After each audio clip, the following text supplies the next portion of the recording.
Morning, students, and welcome to my online class. Today we will be reading from class 12, poetry section, My Mother at 66. First, we'll read line by line, and after that, I will start explaining it. I will be explaining in both languages, Hindi as well as in English. So, first, read it out.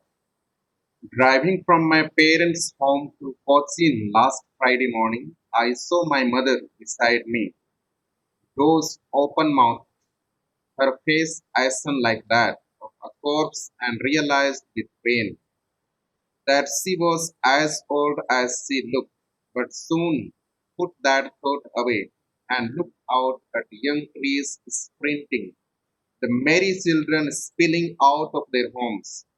But after the airport security check, standing a few yards away, I looked again at her, wan, pale as a late winter's moon, and felt that old familiar ache, my childhood's fear.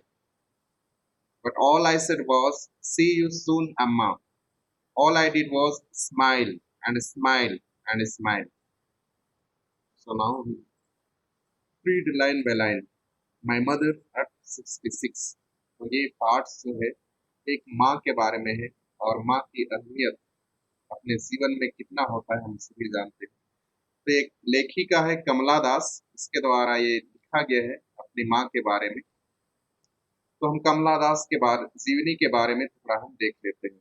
Kamala Das 1934 to 2009 was born in Malabar, Kerala। तो 1934 से लेकर के 2009 तक उसका जीवन काल था। उसका जन्म 1934 में था और उसका निधन 2009 में हो गया। was born वह जन्म ली थी इन मालाबार, केरल के मालाबार गांव में उसका जन्म हुआ। She is recognized as one of India's foremost poets। तो वह पहचानी जाती है, यहाँ recognized का अर्थ है पहचानी जाती है, as one of the India's foremost poets। Bharat के अग्रणी कवियत्रियों में उसकी गिनती की जाती है। foremost मतलब अग्रणी कवियों में उसकी गिनती की जाती है। Her works are known for their originality। उसके कार्य उसकी मौलिकता के लिए जाने जाते हैं। ओरिजिनलिटी का अर्थ होता है मौलिकता। उसके कार्य जो है मौलिकता के लिए जाने जाते हैं। वर्सटिलिटी का अर्थ है बहुआयामी या तो विविधता के लिए जाने जाते हैं। And the indigenous flavour of the soil, और स्थानीय परिस्थिति का उसमें सुगंध मिला होता है। इंडिजिनस मतलब लोकल, स्थानीय, फ्लेवर का अर्थ है स्वाद, मिला होता है। तो स्थानीय समस्याओं को लेकर के बहुत सारे लेख कमला दास लिखती है। कमला दास has published many novels and short stories in English। तो कमला दास बहुत सारे उपन्यास, नॉवेल्स का अर्थ है उपन्यास, एंड शॉर्ट स्टोरीज छोटी छोटी कहानी, पब्लिश्ड प्रकाशित की है। पब्लिश का अर्थ है प्रकाशित की है इन इंग्लिश अंग्रेजी में, एंड मलयालम और साथ ही मलयालम भाषा में भी, अंडर द नेम मधवाकुटी माधवी कुटी। तो ये उपनाम है उसका, माधवी कुटी के नाम से वो मलयालम में बहुत सारा लेख लिखी है। Some of her works in English include the novel alphabet of lust 1977। तो अंग्रेजी में कुछ कुछ जो कार्य हैं उसके उसमें शामिल है एक उपन्यास जिसका नाम है अल्फाबेट ऑफ लस्ट, जो कि प्रकाशित हुआ था 1977 में। A collection of short stories, Padmavati, the harlot and other stories. और इसी के साथ छोटे कहानियों का संग्रह, कलेक्शन ऑफ शॉर्ट स्टोरीज मतलब छोटे कहानियों का संग्रह, और Padmavati, the harlot and other stories, जो कि प्रकाशित हुआ था 1992 में। तो ये सभी प्रकार उसके लेख हैं। In addition to 5 books of poetry, तो वो 5 कविता जो लिख चुके हैं, उनके अलावा ये सभी पुस्तक है। सी इज अ सेंसिटिव राइटर, वह एक बहुत ही संवेदनशील लेखिका है। who captures the complex subtleties of human relationships in lyrical idiom, जो कि मानवीय संबंधों के, ह्यूमन रिलेशनशिप मतलब मानवीय संबंधों के जो जटिल नाजुकता है, कॉम्प्लेक्स मतलब जटिल नाजुकता है, उसको वो काव्य में बदलने की क्षमता रखती है। लिरिकल इडियम मतलब काव्य में बदलने की क्षमता वो रखती है। उदाहरण के लिए my mother eight 66 is an example. तो माई मदर एट 66 ये एक सुंदर कविता है जो कि मानव की जटिलता को वो काव्य में बदल दी है। तो हम अभी पढ़ेंगे। बिफोर यू रीड, इससे पहले कि आप अध्ययन करें, ageing is a natural process. तो उम्र ढल जाना, एजिंग का अर्थ है उम्र ढल जाना, वो क्या है? प्राकृतिक नियम है, प्रोसेस है। मतलब सभी जन्म लिए हैं तो उनका मृत्यु भी निश्चित है। अगर हम अभी जवान हैं तो हम वृद्धा भी हम निश्चित ही होंगे कि प्रकृति का नियम है। Have you ever thought what our elderly parents expect from us? क्या आपने कभी ऐसा सोचा है कि हमारे माता पिता, हमारे बुजुर्ग माता पिता, एल्डरली पेरेंट्स मतलब हमारे बुजुर्ग माता पिता हमसे क्या अपेक्षा करते हैं? एक्सपेक्ट का अर्थ है कि वो हमसे क्या अपेक्षा करते हैं। इतना तो हो गया। हम लाइन बाय लाइन अब पोएम को हम पढ़ते हैं। Driving from my parents home to Cochin last Friday morning. ये कमला दास बोल रही है, अपने माता पिता के घर से वो निकल पड़ी है। कहाँ के लिए? कोचीन के लिए। कोचीन एयरपोर्ट है केरल में। तो पिछले शुक्रवार सुबह की बात है। पिछले शुक्रवार सुबह वो अपने माता पिता के घर से वो गाड़ी चलाते हुए कोचीन एयरपोर्ट के लिए निकल चुकी है। आई सो माई मदर बिसाइड मी। वो बोलती है कि मैंने अपनी माँ को मेरे बगल में देखा। मैं अपनी माँ को मेरे बगल में देखी। डोज, डोज का अर्थ है जब आदमी शिथिल हो जाता है, उसका शरीर वो ऊँघने लगता है, झुकता है। तो यहाँ उसकी माँ भी अभी ऊँघ रही है। ओपन माउथ, अपना मुंह खोल करके, उसका मुंह खुल गया है, वो ऊँघ रही है, झुक रही है। हर फेस ऐसन like that of a corps. और उसका चेहरा, फेस, ऐसन, ऐसन का अर्थ, ऐस का अर्थ है राख, तो राख की तरह, like that of a corps, उसका चेहरा राख की तरह। कॉर्प्स, कॉर्प्स का अर्थ है डेड बॉडी, मरा हुआ शरीर। तो उसका चेहरा मरा हुआ शरीर के समान दिख रहा है। उसकी मां बुजुर्ग है और वह मुंह फाड़ करके, वह मुंह खोल करके वह ऊँघ रही है गाड़ी में। और उस समय उसका शरीर एक मरा हुआ लाश के समान लग रहा है। And realised with pain. तो इसी को कवित्री, उसकी बेटी कमला दास अनुभव करती है, दुख के साथ अनुभव करती है। उसके मन में पीड़ा होता है, दुख होता है। किस बात का दुख? क्योंकि वो देखती है उसकी बुजुर्ग माँ अब अधिक दिन की मेहमान नहीं है। वह कुछ ही दिनों में, हो सकता है एक माह या एक साल के दरमियान दरमियान ही वह मर जाएगी। और उससे बिछुड़ने का जो उसको डर है, भय है, पीड़ा है, वो अभी एहसास करती है अपने मन में। तो उसकी बुजुर्ग माँ बहुत जल्दी उससे बिछुड़ जाएंगी, स्वर्ग सिधर जाएंगी। तो वो मन, उसके मन में वो दर्द अनुभव करती है। That she was as old as she looked। क्योंकि वह जितना वो मतलब बुजुर्ग दिख रही थी, जितना वो बुजुर्ग थी उतना वो दिख भी रही थी। क्योंकि उसकी उम्र जो है वो 66 साल की हो गई है। और 66 साल के हिसाब से वो शारीरिक रूप से भी वैसे ही वो दिख रही थी। Put that thought away, look but soon put that thought away। लेकिन ऐसा सोच रही थी वह, उसके मन में दुख हो रहा था, दर्द हो रहा था, लेकिन उस विचार को अपने मन से हटाने के लिए लेखिका, कवित्री, and looked out at young trees sprinting. वह बाहर देखती है जवान पेड़ों को दौड़ते हुए। यंग मतलब जवान, ट्रीज पेड़, स्प्रिंटिंग दौड़ते हुए। स्प्रिंटिंग का अर्थ है दौड़ते हुए। वह जवान पेड़ों को बाहर दौड़ते हुए देखती है। तो स्वाभाविक है कि जो यहाँ जवान शब्द का प्रयोग किया गया है, पेड़ों के लिए किया गया है, और दौड़ने वाला शब्द का प्रयोग किया गया है। हम कहीं कोई व्हीकल में, कोई गाड़ी में हम चलते हैं, या कोई एरोप्लेन में, या किसी भी गाड़ी से हम होकर के यात्रा करते हैं, तो स्वाभाविक रूप से हमें अंदर से पेड़ दौड़ते हुए से प्रतीत होते हैं। लेकिन यहाँ इस पेड़ों का मनुष्यों के समान, मानव के समान यहाँ पर बतलाया गया है कवि के द्वारा। मतलब यहाँ पोएटिक डिवाइस का प्रयोग किया गया है। पोएटिक डिवाइस जैसे हिंदी में अलंकार, उपमा इत्यादि हम बोलते हैं, इसी तरह से अंग्रेजी में पोएटिक डिवाइस होता है, जिसको कि यहाँ पर पर्सोनिफिकेशन कहा जाता है। पर्सोनिफिकेशन मतलब मानवीयकरण करना, मानव की भांति जो चीजें हैं उसको मानव की तरह प्रयोग करना, मानव की तरह बताना उसको। तो यहाँ कवि उसी डिवाइस का प्रयोग की है।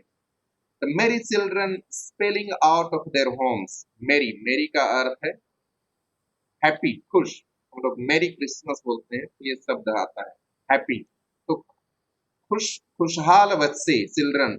स्पेलिंग, स्पेलिंग का अर्थ होता है जो कोई गिलास भर जाता है उसके बाद में जो पानी गिर जाता है या लिक्विड जो गिर जाता है, द्रव पदार्थ जो गिर जाता है, उसको स्पेलिंग कहा जाता है, स्पेलिंग। लेकिन यहाँ पर बच्चे घर से बाहर निकल रहे हैं, यहाँ निकलने के अर्थ में प्रयोग किया गया, उन लोग घर से बाहर निकल रहे हैं।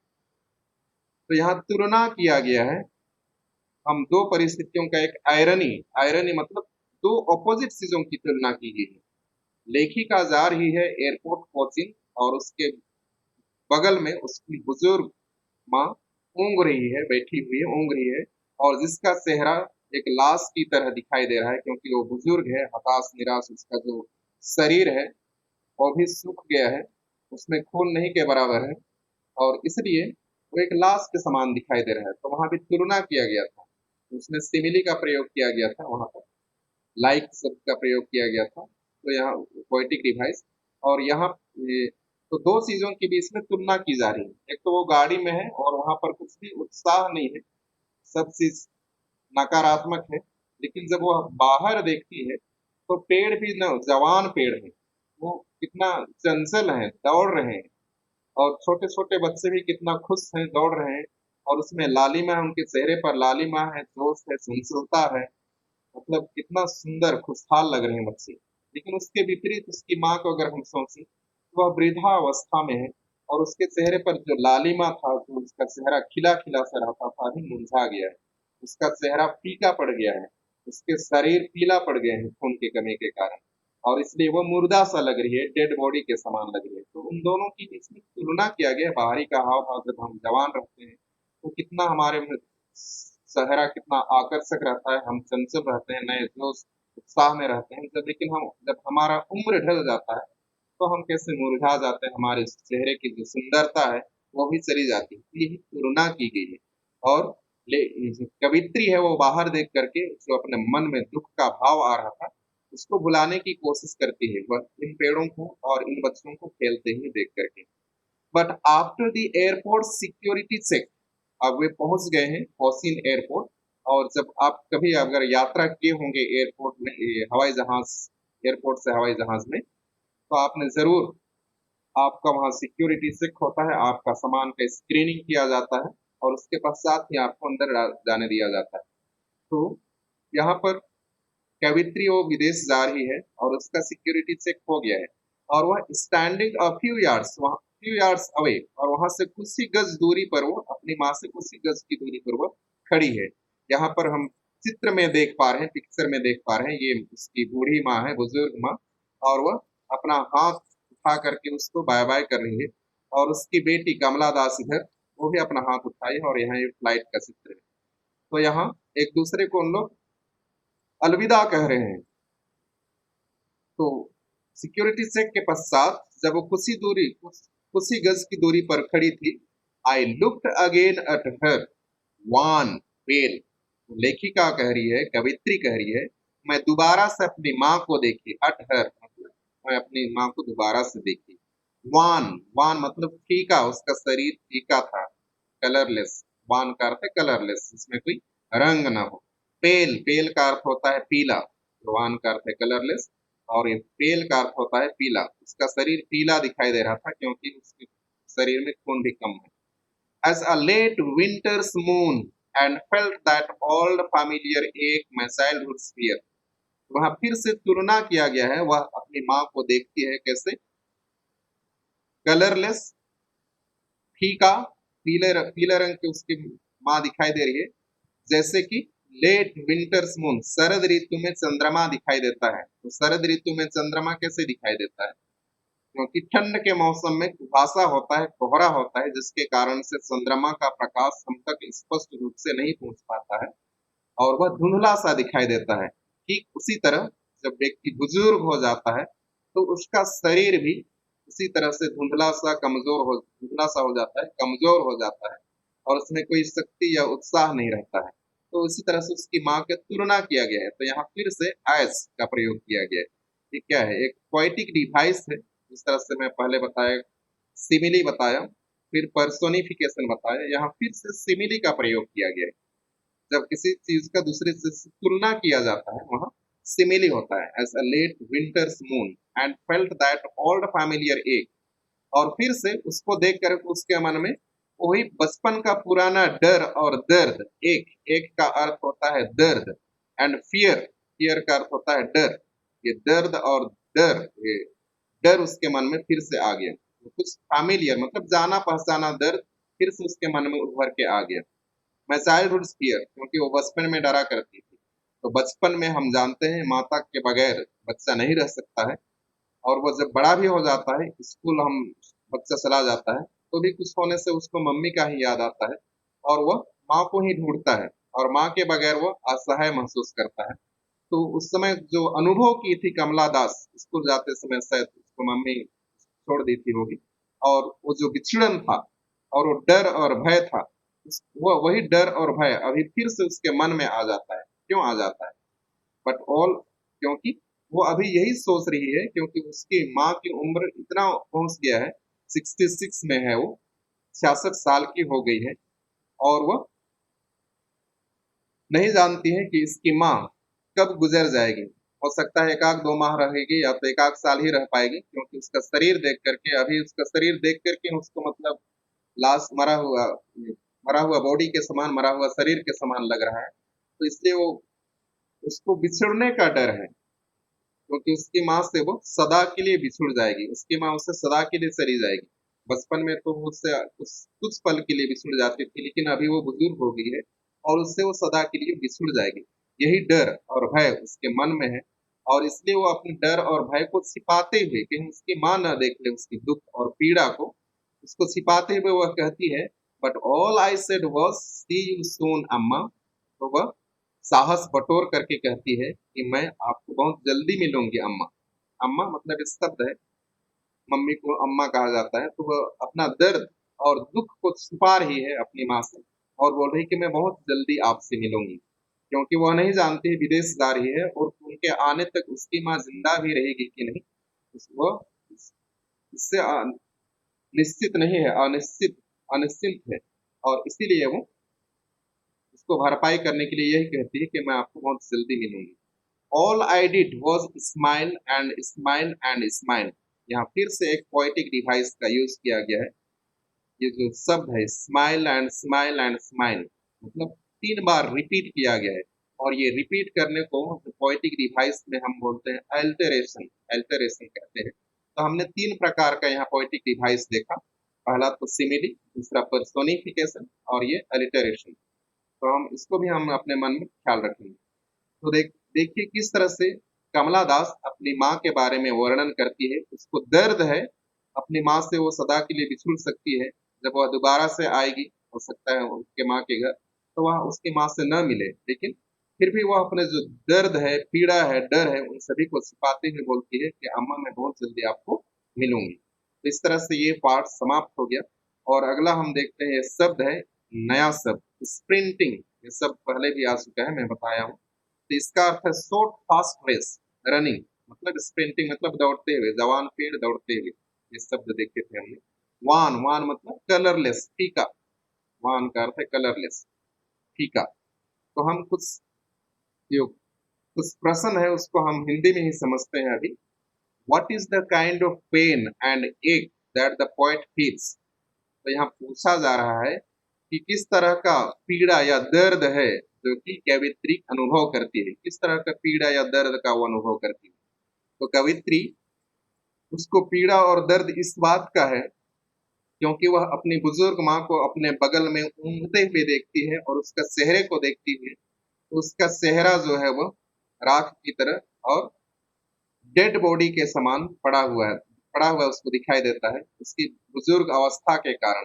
और वह इस सोच में पड़ जाती है क्योंकि उसकी माँ बहुत जल्द उससे बिछुड़ जाएगी, स्वर्ग सिधर जाएगी, और वह उससे बिछुड़ जाएगी, और इसी बात का उसके ऊपर दर्द होता है, पीड़ा होता है, और इसी को वह अपने मन में अनुभव करती है। पहला। दूसरा, why are the young trees described as sprinting? क्यों जवान पेड़ को दौड़ते हुए से वर्णन किया गया है? यहाँ तुलना किया गया है कि जवान पेड़, मतलब इसका पर्सोनिफिकेशन, मानवीयकरण किया गया है कि जवान पेड़, पेड़ पे जवान तो हम ये सब जवान हम लोगों के लिए प्रयोग करते हैं, लेकिन यहाँ पेड़ के लिए भी मानव के समान प्रयोग किया गया और उनको दौड़ते हुए बताया गया, मानवीयकरण किया गया उसका। तो ये दिखाना चाह रहे हैं कि जवानी में व्यक्ति किस तरह से, मतलब उत्साह में रहता है, चंचल रहता है, लेकिन जैसे ही उसको वह वृद्धावस्था में पहुंचता है, उसका जो उत्साह, उसके चेहरे का जो लालीपन होता है, ये सभी उसके उससे हट जाते हैं और वह बहुत कमजोर हो जाता है। दौड़ने के जवानी में जैसे वह दौड़ सकता था, वैसा वह नहीं कर सकता है। तो इसी को बताने के लिए ये दौड़ते हुए पेड़ का वर्णन किया गया है यहाँ पर। तीसरा, why has the poet brought an image of the merry children spilling out of their homes? क्यों कवि ने ये इमेज को, कि खुशहाल बच्चे अपने घरों से निकल रहे हैं, इस इमेज को लाया है? क्योंकि बच्चे, ये भी तुलना किया गया है दो चीजों के बीच में। एक तो कार में उनकी माँ और खुद है, और वहां का स्थिति बहुत ही नकारात्मक है, वातावरण शांत है, किसी तरह का चहल पहल नहीं है, सीरियस है। लेकिन जब बाहर देखते हैं बच्चे कितना खुश हैं, उन लोग खेल कूद रहे हैं, बाहर निकल रहे हैं, उनके चेहरे पर खुशी है, उत्साह है, लालिमा है। लेकिन इसके ठीक विपरीत उसकी माँ, जो कि बुजुर्ग अवस्था में है, उसके चेहरे की सुंदरता गायब है, उसका खिला हुआ चेहरा अभी मुरझा गया है, इसके शरीर की जो चमक है वो फीका पड़ गया है, इसका शरीर अभी पीला हो गया है। तो इसी का वर्णन करने के लिए ये इमेज के तौर पर ये खुशहाल बच्चे अपने घर से बाहर निकल रहे हैं, इसको दर्शाया गया है। चौथा, why has the mother been compared to the late winter's moon? क्यों कवित्री अपनी माँ का तुलना शरद ऋतु की चंद्रमा से करती है? ये भी मैंने वर्णन कर दिया था, क्योंकि शरद ऋतु का चंद्रमा का प्रकाश कोहरा या कुहासा के कारण उसका प्रकाश स्पष्ट दिखाई नहीं देता है, उसका प्रकाश बहुत कमजोर होता है। ठंड के दिनों में अधिकतर कुहासा या कोहरा होता है, जिसके कारण चंद्रमा का प्रकाश हम तक स्पष्ट पहुंच नहीं पाता है और हमको धुंधला दिखाई देता है। ठीक उसी तरह से जब हम, कोई भी व्यक्ति जब बुजुर्ग हो जाता है, तो उसका जीवन भी कमजोर हो जाता है, धुंधला सा हो जाता है, उसका चेहरा फीका हो जाता है, उसका शरीर पीला पड़ जाता है, उसके शरीर को जो चमड़ा है वह हड्डी से लटकते नजर आते हैं।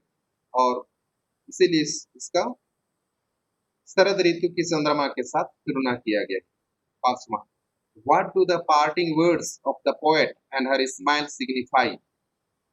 तो पार्टिंग वर्ड्स मतलब बिछड़ते समय जो शब्द कहा गया है कमला दास के द्वारा, बिछड़ते समय उन्होंने यही कहा, सी यू सून अम्मा, मतलब मैं आपको बहुत जल्दी मिलूंगी अम्मा। ये शब्द कहे थे बिछुड़ते समय कमला दास ने अपनी माँ को, और वह मुस्कुराई थी। तो इसका क्या महत्व है, ऐसा पूछा जा रहा है। तो इसका यही महत्व है, क्योंकि जब वे बिछुड़ रहे थे तो कमला दास को हमेशा के लिए बिछुड़ने का उसको डर था, पीड़ा था। वह अपनी माँ को इस अवस्था में, इस बुजुर्ग अवस्था में देख करके वह यही सोच रही है, और वह तुलना भी कर रही थी कि मरे हुए शरीर के समान वो दिखाई दे रही थी। तो वो बहुत कम मतलब थोड़े दिन की ही मेहमान है, कुछ ही दिन में उसका निधन हो जाएगा और वह हमेशा के लिए वह उससे बिछुड़ जाएगी। और इसी दुख और पीड़ा को वह छिपाने के लिए, कहीं उसके माँ न देख ले, और इस दुख और पीड़ा को छिपाने के लिए ही वह इस शब्द का प्रयोग करती है कि मैं बहुत जल्दी आपसे मिलूंगी अम्मा। और वह अपना दुख और पीड़ा को छिपाने के लिए मुस्कुराने का प्रयास करती है। तो उसका यही महत्व है, वो बार बार अपने दुख और पीड़ा को छिपाने के लिए वो आखिरी शब्द है, बिछड़ते समय वो शब्द कहती है और वो बार बार वो मुस्कुराती है। Notice that the whole poem is in a single sentence. आपने ध्यान दिया होगा ये जो पूरा कविता है केवल एक ही वाक्य में है, वहां एक भी फुल स्टॉप नहीं है। केवल कोमा के द्वारा ही उसको पंक्चुएशन दिया गया है। इट इंडिकेट्स, और ऐसा ये क्यों है, क्योंकि it indicates a single thread of thought interpersed with observation of the real world around and the way these are connected to the main idea। तो जो वास्तविकता है, व्यक्ति जन्म लिया है तो उसका मृत्यु वहीं से निश्चित हो जाता है, और जब वह जवान है तो उसका भी प्रकृति का नियम है कि वह बुजुर्ग अवस्था को प्राप्त करेगा ही। वह हमेशा जवान नहीं रहेगा, खिला खिला हमेशा उसका चेहरा नहीं रहेगा, लेकिन एक दिन वह भी बुजुर्ग होगा। तो ये जो दुनिया का जो वास्तविकता है, इसको वह आगे बढ़ाने के लिए, वास्तविकता को दिखाने के लिए ही एक ही वाक्य में इस विचार को, मेन विचार को दिखाने के लिए ही एक ही सेंटेंस में इसको प्रयोग किया गया है। तो इस तरह से ये हमारा पाठ समाप्त होता है और हम